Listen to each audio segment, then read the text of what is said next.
nisu uspjeli ući u finale Lige prvaka, ali mislim da će biti zadovoljni, kažem, i u toj debitanskoj sezoni sa duplom krunom.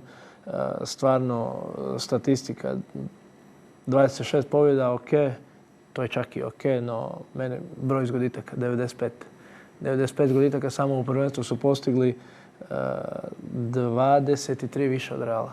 Lijep nogomet igraju, to nikom nije upitno, možda u ovom trenutku i najljepši u Europi. Pa definitivno i pogotovo imaju stvarno puno mladih igrača i imaju temelje za graditi jednu sjajnu budućnost.